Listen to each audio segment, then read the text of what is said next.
ભાઈએ કીધું છે કે હરિજને માયા હરિને સોંપી આ ભક્તિના માટે જ્યાંનું છે એને હોંપવું પડે. હમણે વાત કરી કે ભાઈ આ તમારો આ કાન ઝાલો તોય તમારો નથી, નાક ઝાલો તોય તમારો નથી, અને કદાચ હાથની આંગળી ઝાલો તોય પણ એ તમારી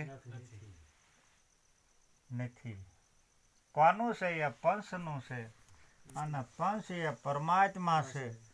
એ પરમાત્માનું છે, એને સોંપી દો. ત્યારથી આ કર્મનો બોજો ઉતરી જાય છે.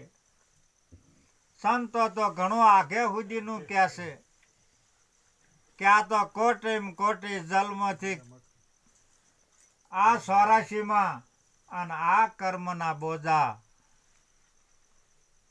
લઈને ફરતો આવે.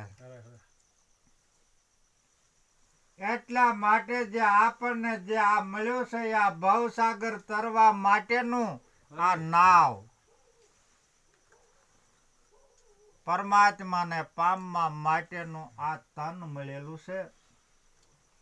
અને એથી જો ન સમજાય તો દરેકના દેહને તપાસી લો. પશુના, પક્ષીના, જીવ અને જંતુના તમને ખ્યાલ પડશે કે આ માનવ દેહ જેવી એકઈમાં સુવિધા છે, એકઈમાં એ સુવિધા નથી.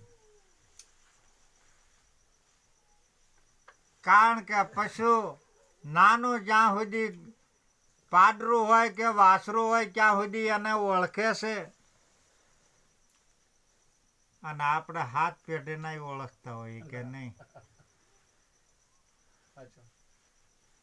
એ દાવી ઉછરું ને એક વાર ગયું એટલે પછી મારા પણાનો દાવો છોડી દે.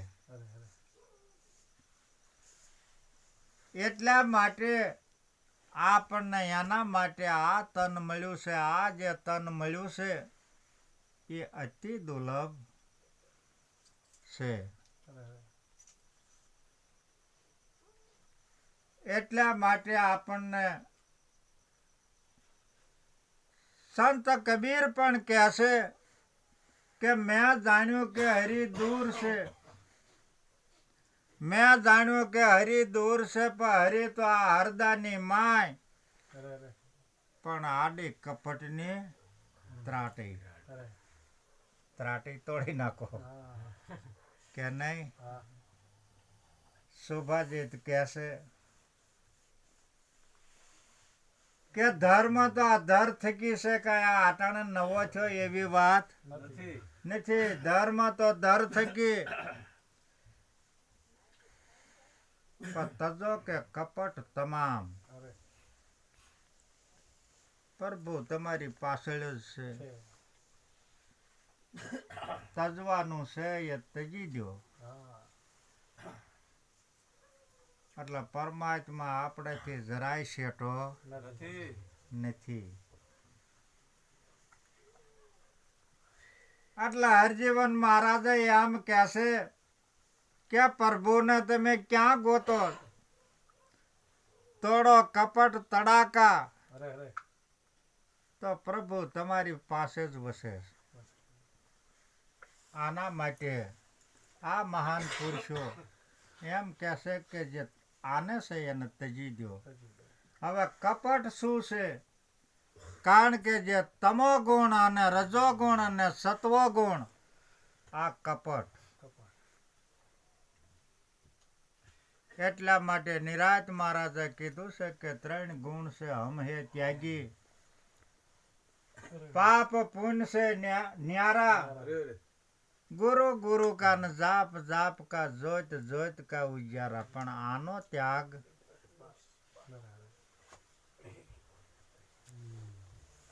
કારણ કે જ્યારે જ્યારે આમાં તમો ગુણ આવે છે ત્યારે આખી એની ફોજ લઈને આવે છે.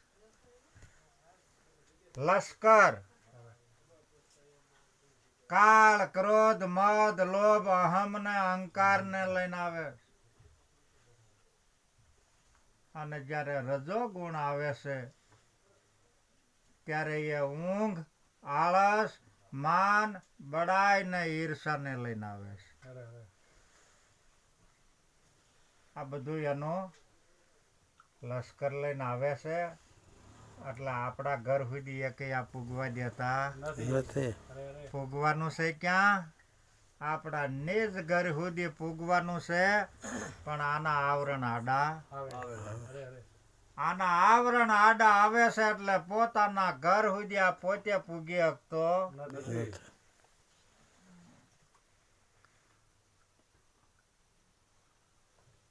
એવું છે. એટલા માટે આ મહાન પુરુષો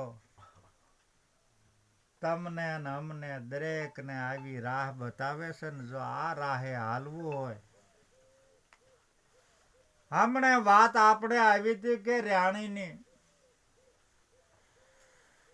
રાણીની વાત આવી હતી કે ભાઈ રાણી, પણ મહાન પુરુષોએ શું કીધું છે કે આ અસત્યનો ત્યાગ કરી દે અને સત્યને ધારણ કરી લે. અધર્મ છોડ અને ધર્મને ધારણ કરી લે.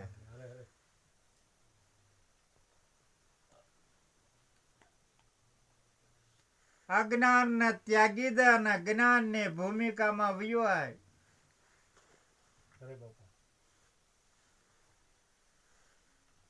અને અનીતિનો ત્યાગ કરીને નીતિના નિયમમાં અવિવેક છોડી દે અને વિવેક શર્મા આને રાણી કહેવાય. આ જો રાણીમાં રહેતો હોય તો એને ક્યાંય બીજે ક્યાંય ભગવાનને ગોતવા જવો પડે નહીં.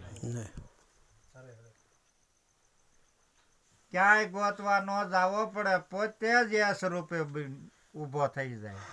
હર આ સંતોની શિખામણ છે.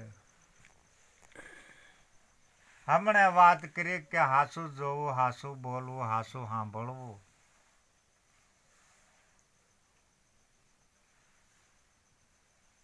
પણ એ ત્રણ વસ્તુના મુદ્દા ઉપર આપણે જઈએ ને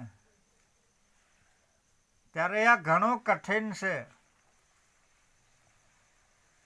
સત્ય કાયમ બોલવું એ કઠિન છે. પણ બોલવું એ આપણી ફરજ છે. એટલે ફરજમાં રહી અને આપણે કાર્ય કર્યા કરો. કારણ કે હવે આટલું બોલી અને હું મારી વાણીને વિરામ આપું છું. થોડોક આપણને તરભવન મહારાજ બોલો સદગુરુ મહારાજ.